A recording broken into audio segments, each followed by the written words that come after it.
तो hello friends, स्वागत है आपका मानस खंड कोचिंग सेंटर में। तो दोस्तों, आशा करता हूँ आप सभी की तैयारी बहुत अच्छी चल रही होगी।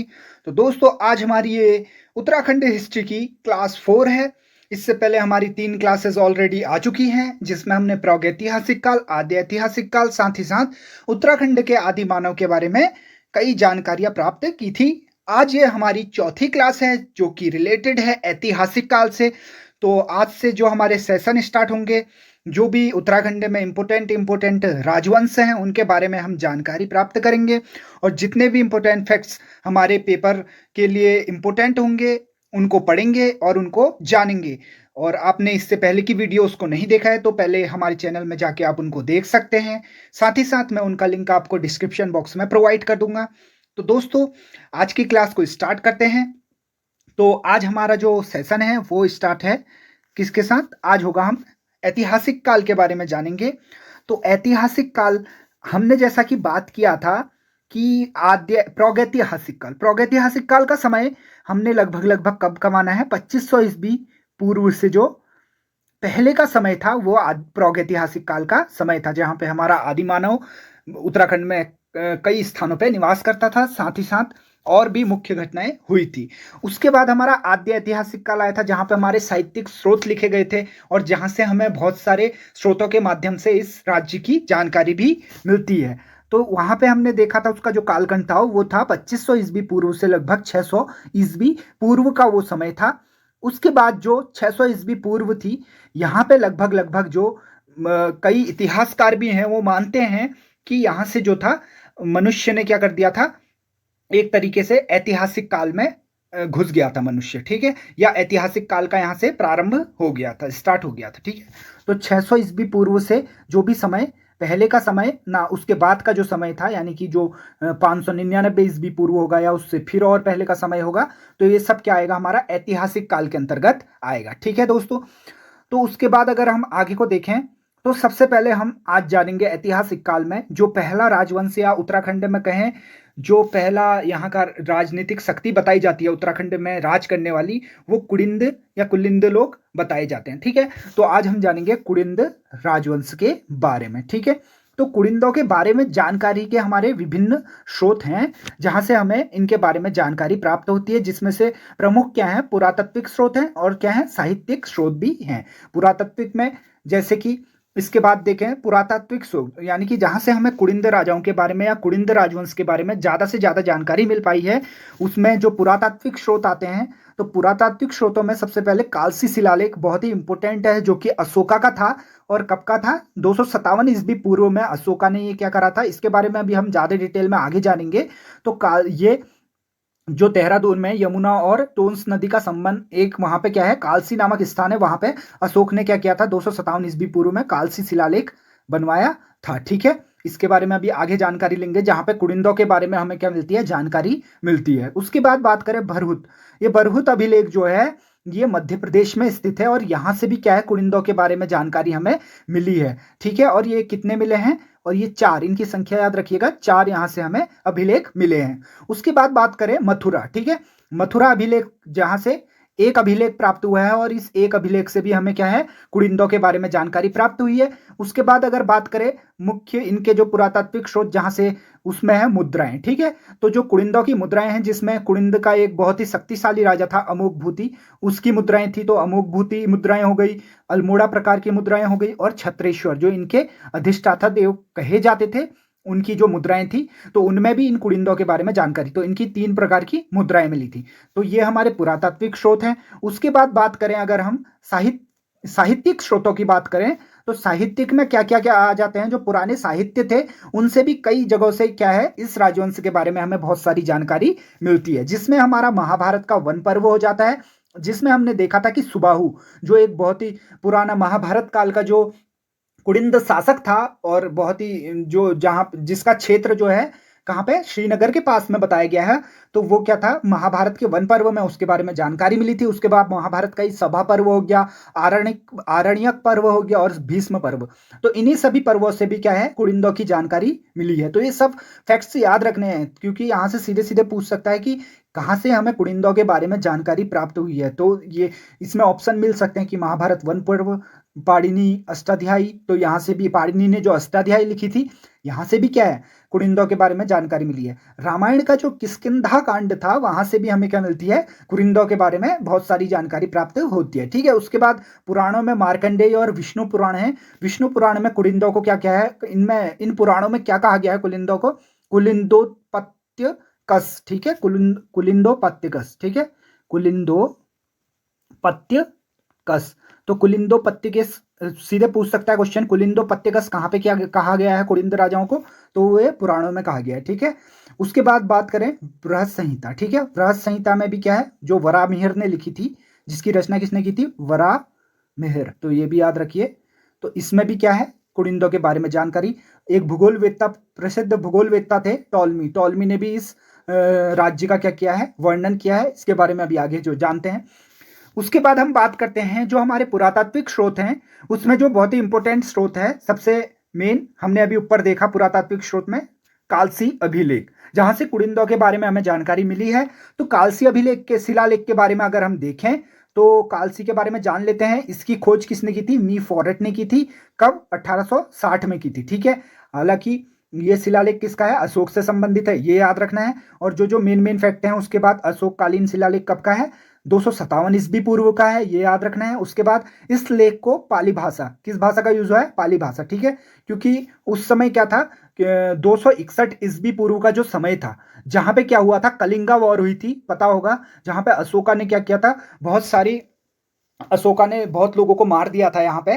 तो इसके बाद अशोका का जो हृदय परिवर्तन हुआ था, माना जाता है यहाँ से अशोका ने क्या किया था, बौद्ध धर्म को अपनाया था और बौद्ध धर्म के बारे में बहुत सारी चीजें जानी, जहां से वो एक तरह से अहिंसा की ओर बढ़ने लगा था। और इसी कालखंड में लगभग 261 ईस्वी पूर्व के बाद का जो समय, लगभग 257 ईस्वी, तो इसी से प्रेरित होकर अशोका ने पाली भाषा, जिसमें हमें बहुत सारे साहित्य किसके मिलेंगे, बौद्ध धर्म के भी बहुत सारे साहित्य मिलेंगे। ठीक है, तो ये इसी भाषा में लिखा गया। उसके बाद जो इसकी लिपि याद रखनी है, वो ब्राह्मी लिपि है। ठीक है, एक तो लिपि और यहां से दूसरा हमारा क्या है, भाषा। उसके बाद बात करें, कालसी का जो प्राचीन नाम था वो क्या क्या था, सुदनगर नाम से भी जाना जाता था और कलकूट। ठीक है, क्योंकि कुलिंदों की ये क्या थी, पहली राजधानी भी क्या थी, कलकूट थी। ठीक है, ऐतिहासिक काल में। ठीक है, उसके बाद बात करते हैं, कालसी लेख के अनुसार प्रारंभ में कुलिंद लोग क्या थे, मौर्यों के अधीन थे। ठीक है, ये भी इस अभिलेख शिलालेख से हमें कुछ बातें पता चलती हैं। ठीक, तो ये कुछ इंपॉर्टेंट फैक्ट्स हैं। इसके बाद इस लेख में ही अशोक ने क्या क्या घोषणा की है, मैंने राज्य के हर स्थान में मनुष्यों व पशुओं के लिए चिकित्सा की व्यवस्था कर दी है तथा लोगों से हिंसा को त्यागने और अहिंसा को अपनाने की बात कही थी। ठीक है, तो अशोका ने क्या किया था, कलिंगा वॉर के बाद धम्म की नीति को अपनाया था। तो यहां से इसके हृदय परिवर्तन में हिंसा को त्यागने और अहिंसा को अपनाने के लिए लोगों को भी ये क्या करने लग गया था, प्रेरित करने लग गया था। और इसी कारण से इसने अपने पुत्र और पुत्री को भी क्या किया था, इस काम के लिए श्रीलंका भेजा था, बौद्ध धर्म के प्रचार प्रसार के लिए। ठीक है, उसके बाद बात करते हैं, कालसी अभिलेख में यहाँ के निवासियों के लिए क्या, पुलिंद शब्द का प्रयोग, पुलिंद, कुलिंदों को क्या कहा जाता है, पुलिंद भी कहा जाता है ना। तो इसी हिसाब से ये पुलिंदों के बारे में हमें यहाँ से जानकारी भी मिली। और इस क्षेत्र के लिए क्या, अपरांत शब्द का प्रयोग किया गया। ठीक है, तो क्षेत्र याद रखना है। और लोगों को क्या कहा गया, पुलिंद, क्षेत्र के लिए अपरांत। और यह लेख कहाँ है, यमुना और टोंस नदी के संगम पे है।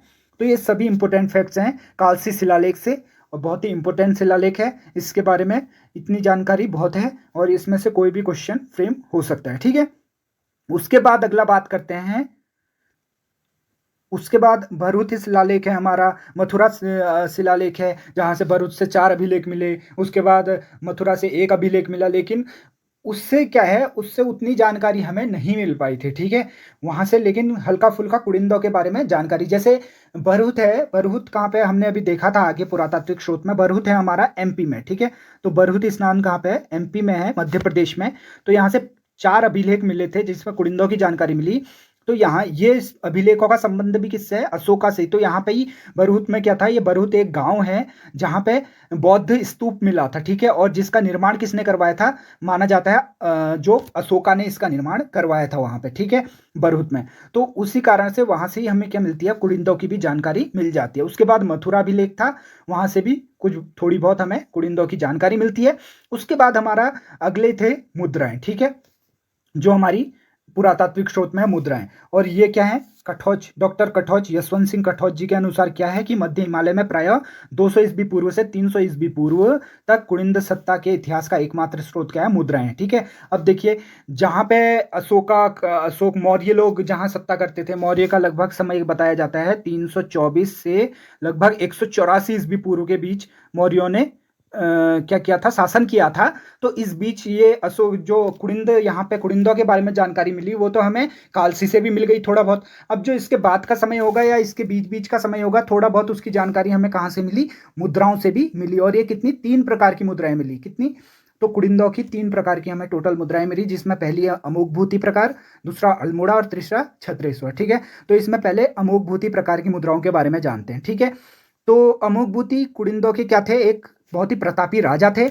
इसी से क्या है, अमोघ भूति, तभी ये मुद्राओं का नाम भी प्रतापी राजा के नाम पे पड़ गया इस मुद्राओं का नाम। ठीक है, और यहाँ पे अमोघ भूति ने जो क्या करती थी, रजत यानी कि चांदी और तांबे की क्या थी, इनकी मुद्राएं थी। पूछ सकता है सीधे। और कहाँ कहाँ, पश्चिम में जो व्यास है, व्यास से लेकर अलकनंदा तक, और दक्षिण में सुमेध से लेके बेहद तक प्राप्त हुई थी। ये पॉइंट भी याद रखिए। उसके बाद है इनकी मुद्रा में प्राकृत में क्या लिखा था, कौन सी में, प्राकृत भाषा याद रखना है, क्या, राज्ञः कुड़िंदस अमोघ भूतिस महाराजस। सीधे सीधे ये क्वेश्चन फ्रेम हो सकता है कि क्या लिखा था। ठीक है, तो इसमें 2-4 ऑप्शन बना के दे देगा। तो और किस भाषा में लिखा था, प्राकृत में। अमोघ भूति की मुद्राओं में खरोष्ठी और ब्राह्मी लिपि, साथ ही साथ देखिए जहां पे भाषा है तो वहां पे लिपि भी याद रखनी है। लिपि भी पूछ सकता है, अगर भाषा ना पूछा तो भाषा पूछेगा तो प्राकृत भाषा, अगर लिपि पूछेगा तो खरोष्ठी और ब्राह्मी लिपि। जबकि हमारा कालसी भी किसमें था, ब्राह्मी लिपि में ही था, जबकि वहां पे भाषा जो थी हमारी पाली थी, और यहाँ पे क्या है, प्राकृत है। ठीक है, यानी कि पाली पहले, हमारी पाली का विकास पहले हुआ था, उसके बाद प्राकृत आई थी। तो इससे क्या पता चल रहा है कि जो वो कालसी शिलालेख है वो पहले का होगा लगभग थोड़ा इससे, और ये मुद्राएं थोड़ा उससे बाद की होंगी। ठीक है, उसके बाद बात करते हैं अल्मोड़ा प्रकार की मुद्राएं। ठीक है, अगला आ जाता है अल्मोड़ा प्रकार की मुद्राएं। तो ये दूसरी प्रकार की है। तो अल्मोड़ा की कत्यूरी से कितनी, 54 मुद्राएं, कितनी हुई, 54 मुद्राएं प्राप्त हुई। जबकि यही अल्मोड़ा प्रकार की 4 मुद्राएं कहाँ पे हैं, ब्रिटिश संग्रहालय में लंदन में हैं। ये भी याद रखना है, फैक्ट यहाँ से। ठीक है, उसके बाद छत्रेश्वर प्रकार की मुद्राएं। यह मुद्राएं कुड़िंदों के मान्यता अनुसार अपने अधिष्ठाता देव, उनके जो अधिष्ठाता देव माने जाते थे, कौन, छत्रेश्वर माने जाते थे, तो उन्हीं के नाम पे ये क्या है, मुद्राओं का नाम रखा गया। ठीक है, तो ये भी यहाँ से भी कुड़िंदों की जानकारी हमें मिल जाती है। तो इस तरीके से ये कई स्रोत हैं जहाँ से हमें कुड़िंदों की जानकारी मिलती है। ठीक है, उसके बाद हम बात करें तो उसके बाद आ जाती हैं साहित्यिक स्रोत हमारे जो हैं, जहाँ से, जैसे पुरातात्विक स्रोत थे, अब साहित्यिक भी कई स्रोत है जहाँ से कुड़िंदों की हमें जानकारी प्राप्त होती है, जिसमें महाभारत हो गया और पाणिनि की अष्टाध्यायी हमने पहले भी बात की। यहाँ से सबसे ज्यादा कुड़िंदों के बारे में जानकारी मिलती है, क्योंकि महाभारत के वन पर्व हो गए, सभा पर्व हो गए, आरण्यक पर्व हो गया, भीष्म पर्व हो गया, तो यहाँ से सब जगह से हमें कुड़िंदों की जानकारी मिली है। जबकि पाणिनि की जो अष्टाध्यायी है, यहाँ से भी साथ साथ में हमें ये जानकारियां मिली हैं। ठीक है, जैसे महाभारत का वन पर्व है तो यहाँ से कुड़िंद शासक सुबाहु का उल्लेख मिलता है। किसका, कुड़िंद शासक जो सुबाहु थे, जिनके बारे में कई बार हम बात कर रहे हैं, महाभारत काल में ये एक कुड़िंद शासक हुआ करते थे। तो यही क्या थे, इनकी जानकारी महाभारत के वन पर्व में। और महाभारत में ही कुड़िंदों को क्या कहा गया है, द्विज। ये बहुत ही इंपॉर्टेंट फैक्ट है, ये याद रखिए। महाभारत में कुड़िंदों के लिए क्या यूज किया गया है, द्विज शब्द का। द्विज कुड़िंदों को कहाँ पे कहा गया है, महाभारत में कहा गया है। ठीक है, उसके बाद प्रसिद्ध भूगोलवेत्ता हो गए हमारे जो टॉलमी हैं, उनके अनुसार जो है कुलेंद्र या कुड़िंद, उनने कुलेंद्र भी कहा है इन्हें। तो लोग क्या थे, 2री सदी ईस्वी पूर्व तक कहाँ पे, व्यास, गंगा और यमुना के ऊपरी क्षेत्रों में फैले हुए थे। तो ये किसने कहा है, ये कहा है हमारा टॉलमी ने। ठीक है, तो टॉलमी के अनुसार यहाँ पे कुड़िंद लोग निवास करते थे। तो इतने ये सारे हमारे पुरातात्विक, साथ ही साथ साहित्यिक स्रोत हो गए, तो जहाँ से हमें बहुत सारी कुड़िंदों के बारे में जानकारी मिल जाती है। ठीक है, उसके बाद अगर हम बात करें तो कुड़िंदों के बारे में कुछ और मुख्य बिंदुओं के बारे में हम जानेंगे। तो उसमें क्या है, देखिए एक एक करके। उत्तराखंड में शासन करने वाली प्रथम राजनीतिक शक्ति किसको बताया जाता है, कुड़िंद को बताया जाता है। सीधे सीधे क्वेश्चन बन सकता है। सबसे पहले कुड़िंदों की राजधानी कहाँ पे हुआ करती थी, कालकूट। अभी भी पहले भी कई बार बात आ चुकी है, कालकूट यानी कि कालसी। कालसी जिसे अभी कहा जाता है वर्तमान में, तो यहाँ पे कुड़िंदो की ये पहली राजधानी थी। उसके बाद क्या था, वर्तमान में जिसे कालसी के नाम से जाना जाता है, ठीक है। और जो कुड़िंदो की दूसरी राजधानी बताई जाती है वो क्या थी, शत्रुघ्न नगर थी, ठीक है, ये भी याद रखना है। कुड़िंद लोग क्या थे, शैव धर्म के अनुयायी थे, ये भी याद रखिए। उसके बाद कुड़िंदो के अधिष्ठाता थे, अभी भी पहले ऊपर भी जिनकी मुद्राएं भी हमें मिली थी, छत्रेश्वर, तो कौन थे, छत्रेश्वर थे। और कुड़िंद वंश के शासकों को कितने, 3 कालों में बांटा गया है, 3 चरणों में विभक्त किया गया है, ठीक है। और किस तरीके से विभक्त किया गया है उसके बारे में जानते हैं। देखिए पहला चरण, दूसरा और तीसरा। जैसे कि देखिए कुड़िंदो के कई शासकों के बारे में पता चला है, जिसमें पहला चरण है, जिसमें कौन थे मेन शासक, सुबाहु। और ये कौन सा काल था, ये भी याद रखिए, लगभग ये महाभारत का काल बताया जाता है, ठीक है। जब महाभारत हुई थी उस काल में बताया जाता है जो सुबाहु थे वो यहाँ पे उत्तराखंड में कुड़िंद, जो श्रीनगर का क्षेत्र है वहां पे एक कुड़िंद शासक हुआ करते थे सुबाहु, जो कि यहाँ पे राज किया करते थे। जहाँ पे जो 5 पांडव थे वो वनवास से वापस आते वक्त भी क्या थे, एक रात के लिए विश्राम के लिए रुके भी थे जहाँ पे, ठीक है। और सुबाहु बताया जाता है, जो सुबाहु थे उनने कुड़िंदों जो पांडव हैं उनकी तरफ से क्या किया था, युद्ध में भाग लिया था। और ये युद्ध लगभग कब का माना जाता है, जो हमारे गणितज्ञ हैं प्रसिद्ध आर्यभट्ट, उनने कब माना है इसको, 3102 ईस्वी पूर्व का समय माना है। कब माना है, 3102 ईस्वी। ऐसे ही अलग अलग जो हमारे पुराने इतिहासकार हैं या कहें जो भी हमारे विद हैं, तो उन्होंने क्या है अलग अलग तारीखें बताई हैं इसकी, इस काल की, ठीक है। तो महाभारत का काल लगभग क्या है, प्रागैतिहासिक काल का ये समय है, जहां पे क्या था, जो पहले चरण का राजा था वो कौन था, सुबाहु था हमारा, ठीक है। दूसरा चरण जो कौन सा कहेंगे, देखो पहला चरण हो गया प्रागैतिहासिक काल, दूसरा हो गया आद्य ऐतिहासिक काल, जहां पे साहित्यिक स्रोत लिखे गए थे। तो यहाँ पे उतनी कोई इस चरण की हमें शासकों की कोई जानकारी मिल नहीं पाई थी, ठीक है। तो दूसरा और तीसरा चरण ऐतिहासिक काल ही हो गया, जहां पे हमारे कई कुड़िंद शासक हुए, जिसमें सबसे पहले मिलता है नाम जो है विश्वदेव, उसके बाद अग्रराज, धनभूति फर्स्ट, धनभूति सेकंड, बलभूति, उसके बाद अमोघभूति, जिनकी मुद्राएं भी मिली। और जो सबसे प्रतापी, तो कुड़िंदों के सबसे प्रतापी शासक कौन थे, सीधे पूछेगा तो कौन थे, अमोघभूति, ठीक है। और ये राजाओं के नाम भी याद रखने हैं, सीधे सीधे पूछ सकता है किस वंश से रिलेटेड है, विश्वदेव, अग्रराज, धनभूति फर्स्ट, धनभूति सेकंड, बलभूति, अमोघभूति। उसके बाद ये जो 4 राजा हैं बहुत इंपॉर्टेंट है, शिवदत्त, हरिदत्त, शिवपालित और छत्रेश्वर। एक इनके राजा छत्रेश्वर भी हुआ करते थे, और इनके अधिष्ठाता देव भी कौन थे, छत्रेश्वर ही थे, ठीक है। और एक इनके राजा का नाम भी क्या था, छत्रेश्वर था। तो ये सारे राजा याद होने चाहिए बिल्कुल, क्योंकि पूछ सकता है कि इनमें से किस राजा का संबंध कुड़िन वंश से है, ठीक है। उसके बाद बात करते हैं, आगे चलें, और कुछ फैक्ट्स हैं तो यहां पे जाने। तो कुड़िंद जो थे महाभारत काल में, इस वंश में एक प्रमुख शासक कौन था, सुबाहु था, जो पहले चरण का शासक बताया जाता है, ठीक है। जिसका उल्लेख महाभारत के वन पर्व में मिलता है, जिसके अनुसार इसकी राजधानी सुबाहुपुर बताई जाती है या श्रीनगर बताई जाती है, ठीक है। जहां वनवास काल से लौटते समय पांडवों ने एक रात्रि विश्राम भी किया था, ठीक है। तो इसकी बारी भी हमने इसमें पहले भी जान लिया है।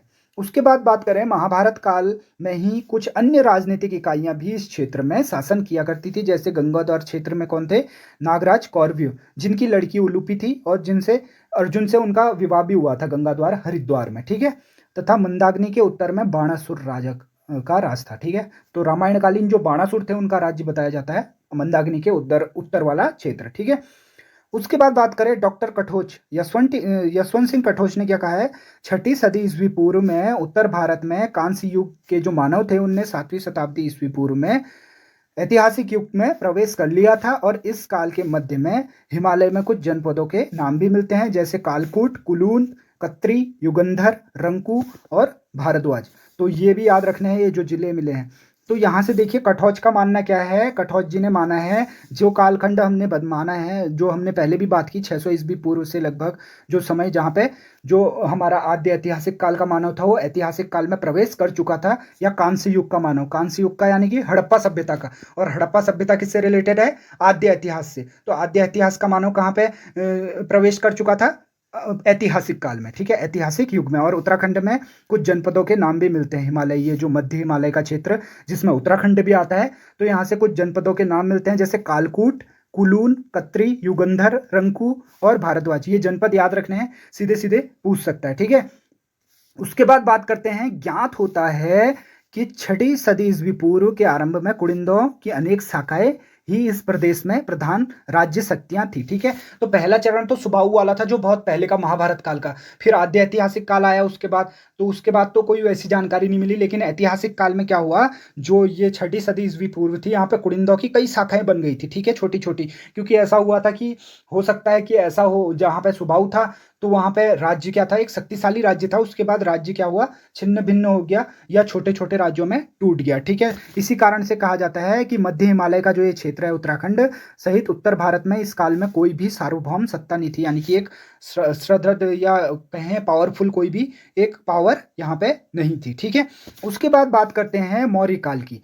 तो मौर्य काल में ही कुड़िंदों के बारे में हमें मिला था। ऐतिहासिक काल के जो कुड़िंद थे, तीसरा चरण के जो हमारे राजा थे, तो मौर्य काल में जो मौर्य काल का समय है 324 से 187 ईस्वी पूर्व का, कालसी में सम्राट अशोक का शिलालेख की प्राप्ति हुई और यहाँ से ही अशोक के साम्राज्य, और ये जो प्रदेश है ये क्या था, अशोक के साम्राज्य की उत्तरी सीमा में था, यानी कि जो कुड़िंद साम्राज्य था ये क्या था, अशोक के उत्तरी सीमा में था। और डॉक्टर राय चौधरी का मानना है कि अशोक के स्तंभ से उत्कीर्ण लेखों से सिद्ध होता है कि देहरादून जनपद तथा तराई क्षेत्र में भी अशोक का साम्राज्य था। ठीक है, यानी कि जो कालसी लेख बताता है और जो ये डॉक्टर राय सिंह चौधरी है इनका भी मानना है क्या है, जो देहरादून का तराई वाला नीचे नीचे का रीजन है और हरिद्वार वाला, इधर को क्या था, इधर को तो मौर्यों की शक्ति थी, लेकिन जो पहाड़ी राज्य होगा वहां पे कुड़िंद लोग शासन किया करते थे। ठीक है, जबकि जो मौर्य के बाद का काल था जहां पे शुंग वंश आ गया था, यानी कि 184 से फिर बाद का समय जो था, वहां पे क्या था कि कुड़िंदों ने फिर क्या किया था, मैदानी क्षेत्रों में भी एक तरह से कब्जा कर लिया था और स्वतंत्र हो गई थी। ठीक है, हालांकि उसके बाद फिर कुड़िंदों को भी शकों ने हरा दिया था और शकों ने तराई क्षेत्र में क्या किया था, अपना कब्जा कर लिया था। और उसके बाद भी कई जो हैं उत्तराखंड में राजवंश आते रहे, जैसे कुषाण हो गए, उसके बाद कृतपुर राज्य हो गया, नागवंश हो गया, यदुवंश हो गया, उसके बाद मौखरी वंश हो गया, थानेश्वर का हर्षवर्धन वंश हो गया। तो ऐसे ही कई वंश आते रहे और यहाँ पे शासन करते रहे। ठीक है, तो उनके बारे में हम अगली क्लास में जानेंगे। और यहाँ पे एक पॉइंट और बच गया है, ये क्या है इसके बारे में भी देख लेते हैं कि इस काल में, अशोक के शासनकाल में, लगभग 17 से 18 वर्ष के मध्य हिमालय में बौद्ध धर्म की पहली लहर पहुंची। ठीक है, और अशोक के शासनकाल में क्या है, हमने बात की कि अशोक ने 261 में क्या किया, कलिंगा वॉर किया। उसके बाद जो ये लगभग अशोक का 12वां या 13वां, अशोक कब बना राजा, 269 ईस्वी पूर्व में बना था। ठीक है, तो यहाँ से लगभग ये जो 12-13 साल का या 17-18 साल का समय बताया जा रहा है, तो यहाँ बौद्ध धर्म की पहली लहर पहुंची थी अशोक के ही शासनकाल में। कब, यहाँ उत्तराखंड में। ठीक है, शुंग काल में लगभग 187 से 75 ईस्वी पूर्व। मैंने कहा नहीं, अशोक के बाद कौन आए, मौर्यों के बाद आए शुंग। और इस काल में क्या था, जो कुड़िंद जनपद था वो देहरादून सहित पूर्णतः स्वतंत्र रहा होगा। ठीक है, ऐसा मानना है इतिहासकारों का। ठीक है, क्योंकि उसके बाद जो है मौर्य चले गए थे, शासन खत्म हो गया था, शुंग उतने पावरफुल नहीं थे, तो उस कारण से वो यहाँ तक अपनी पावर को एक्सपेंड नहीं कर पाए थे। तो इस कारण से यहाँ पे कुड़िंद क्या हो गए थे, एक तरीके से स्वतंत्र। तो ये एक तरीके से कुड़िंद का पूरा इतिहास था। यहाँ पे हमने जाना पुरातात्विक स्रोतों के बारे में, साहित्यिक स्रोतों के बारे में, फिर कुड़िंदों के इतिहास के बारे में कई पॉइंट्स हमने देखे। तो ये सभी फैक्ट्स क्या हैं, कुड़िंदों के बारे में बन सकते हैं, और ये सभी हमारी बुक्स का जो मेन मेन इंपॉर्टेंट बुक्स हैं उनका निचोड़ है। तो अगर आपको ये क्लास पसंद आई है, इसको लाइक कीजिए, शेयर कीजिए, दोस्तों के साथ सब्सक्राइब कीजिए। और धन्यवाद। जय हिंद, जय भारत।